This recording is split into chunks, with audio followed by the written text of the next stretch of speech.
All right, lads, back again. I'm afraid to say I'm not going to do the video I hope to do today. I was right about to pull out of my driveway and shoot a video using Video Mount 2.0 up there that I've talked about in my last videos. And I made a mistake. And if you can see what's on the screen right now, you might imagine the mistake I made. And that was the last time I put away the bike, I left the key in the on position. That sabotaged this battery. Now, it's fairly simple to take care of, but I thought I don't want to make this a total loss, so I decided to shoot a video about adding charge to the battery.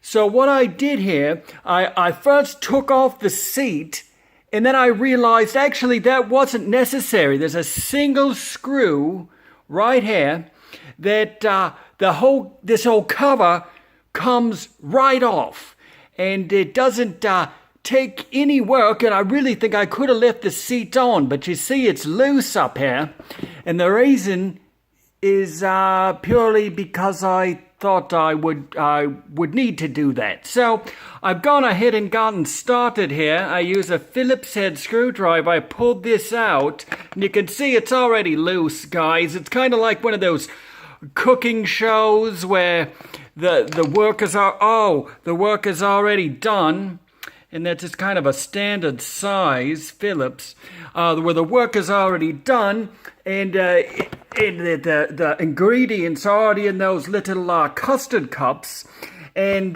pre-measured, and so that's kind of like that. I know this is boring, but why not do a video? Now, this battery seems Hangley storage battery industry. I have to imagine, guys, this is probably one of the cheapest, and I don't want to say worst, but I imagine they're not putting anything in here that is very special. So we're just going to assume it's crap, and I guess I might get a battery tender that I might mount here over the winter, and I'll think I'll keep it charged that way. And maybe just as a simple reminder to myself, I think I'm going to keep charging anytime I'm not using the bike.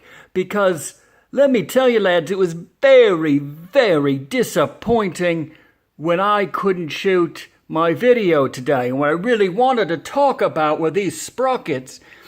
There's a 50 here, 50 spoke, and up here, this is I think a 15 spoke, and a lot of folks have been taking off this cover and changing this with a 17, and this.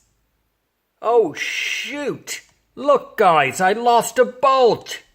Look, that's terrible. This is loose. Oh my goodness. Oh my, there's another one. Holy goodness. This is a shock. I have lost 2 bolts, 2, on my rear sprocket, guys. Look at that. 1, 2. Oh my word.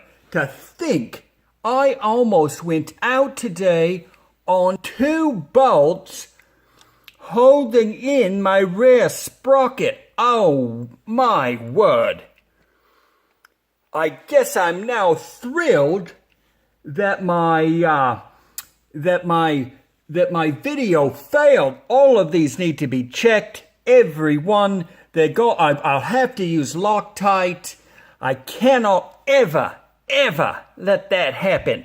I pride myself on safety, and the bike has been working so well that I thought, Oh, this bike is in good working order. I've checked over everything a couple days ago or a week or so ago, and I thought, oh, it's fine. Everything's screwed together. The last owner did it fine, and here we find a tragedy, really.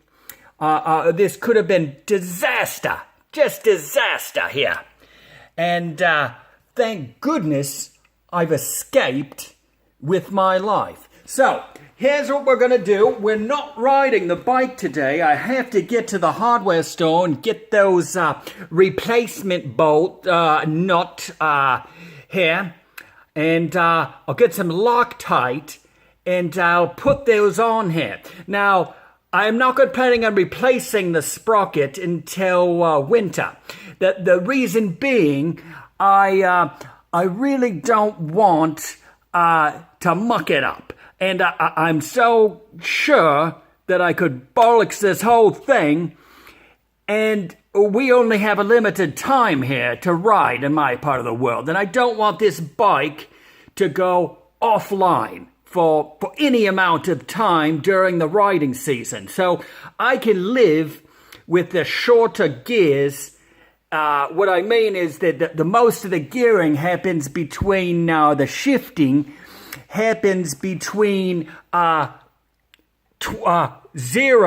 and about 30 miles an hour. So you go down for first and then up 2, 3, 4, and by the time you get to 30 mph, you're really putting it into fifth gear. And then you've got about 30, or I've gotten up to 65 miles an hour. You got about 35 miles an hour in that last gear. And that's what my video was going to be about today, is the fifth gear. And I'll allude to this now. I was going to show you, or tell you, about a magical sixth gear that I've been employing my whole life. And it's great fun, and it's kind of silly, but it's great fun, and I really thought you might enjoy that while we did Video Mount 2.0 using the new mount. And guys, this still might not work. I kind of fiddled with it as I was getting the bike ready, and boys, it doesn't look great. So we'll see. We will get that sorted. But I just wanted to talk about the battery here. In addition to, I kind of got sidetracked there. Now I'm not doing this in order, and I am doing it one-handed, guys. Like I end up doing a lot of things. Now I have the power off to the speed charger there. And I've had that charger for years. I'm sure that's China too, as I always talk about. And I think this normally would go to the frame and I don't know, I forget the order, but I think I'm going to turn on the power, which is up there, and we're going to do it all at once. So I'm going to just put this right on the terminal here. I've got the positive here set up, and I'm gonna turn on the power, and I'm gonna see what happens. Now, forgive me, I don't have a good extension cord, so I had to kind of use this bodge together thing. This is a power strip. Here, I'll turn on the power and see what happens.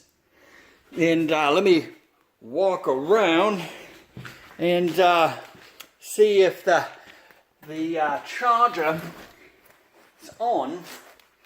And it seems to say check right here. I can't really focus there. It says check on the bottom. So while it's checking, and I assume we'll go from check to charge here, charge rate, we'll do that. Battery type, we'll do 12 volt. Gosh, I sure hope it's a 12 volt battery. Guys, I really ain't not that great at this stuff, but let's, it's clicking. It's clicking. I'm going to have to do more research, guys, but I just wanted to give you a quick update. Thanks so much for joining me, boys. We'll see you down the road.